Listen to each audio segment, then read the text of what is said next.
While speaking at a conference last week, I got some questions around Bitcoin and around crypto, and my talk was around the Bitcoin and ETH investment theses. And of course, several of the questions I got from financial professionals involve kind of negatives. What could bring this down? Is it this a negative? What could bring the price down? Because up until this point, Bitcoin and ETH have been very speculative assets. A lot of the value and a lot of the use cases and such are relatively speculative, even though logically they make sense. That doesn't mean that they're going to hold. That doesn't mean that the value is going to be there. So questions revolve around the negatives. And one of the questions I got is, are you worried at all about quantum computing? Is quantum computing a negative or a worry for? And so here's kind of my standard answer around quantum computing, because I've been getting this question for 3 or 4 years and I wanted to answer it here. So one is, we've been talking about quantum computing for, 15, 20 years or something, and it hasn't happened yet.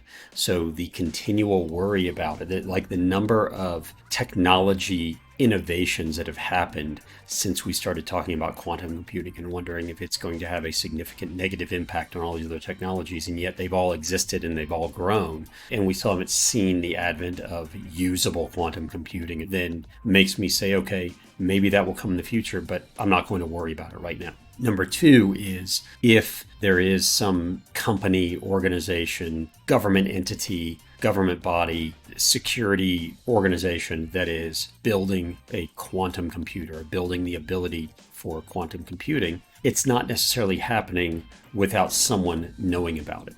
Now, if it's something like the CIA or the NSA working on it, then yeah, they're not going to go telling us about it. But if it's the NSA working on it, they're not going to tell anyone about it anyway, and they might already be using quantum computers without our knowledge. So if it's a company like a Google or Amazon or an IBM, if it's some other entity, think tank, whatever it might be, some nonprofit organized by a bunch of tech founders, then we're probably going to know about it, which means we can plan appropriately for it. It's not just going to, one day we don't have quantum computing and one day we do. We're going to gradually kind of know about it. And those that are managing the Bitcoin core code, and those that are miners, and those that are manufacturing Bitcoin miners are also going to know about it. So ideally you would use, if the worry is use a quantum computer to break Bitcoin, then those that are manufacturing the miners will probably figure out how to incorporate quantum computing into the miners, and therefore you're at the same place you are now, where the best computers in the world going against the best computers in the world for this network.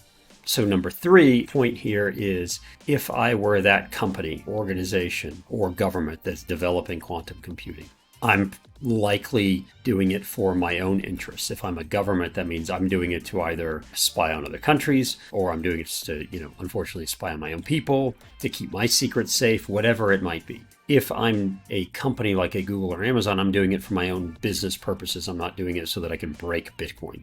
If I am some nefarious organization, if I'm a country that's not an ally to the West, an ally to democracies, an ally to capitalism or the US, and I want it for some nefarious purposes, and I develop this ability to perfect or to utilize quantum computing, Bitcoin's going to be the last place I go. Maybe not the last. It's going to be way down the totem pole. Why? Because I'm going to use that to hack into the NSA or the CIA, or to hack into JP Morgan Chase or Amazon or Google, or someplace where it's a much bigger honeypot than Bitcoin. Bitcoin has $500 billion market cap, whereas all these companies and organizations I've named are in the trillions combined. So why are you going to go after Bitcoin if you can go after all those other honeypots of data and information? Number 3A or 3B or whatever where I am now says that if I were to use this quantum computing ability to kind of hack the Bitcoin network for the purposes of mining my own Bitcoin, we would all know that, and the value of Bitcoin would immediately go to zero. If there were one organization that could run the Bitcoin network, then the value of Bitcoin goes to zero, because the use case of it and part of the value proposition of this impenetrable network has been broken, and therefore the value goes away. So if they're using it for financial gain and using Bitcoin, then that doesn't make sense, because as soon as they hack and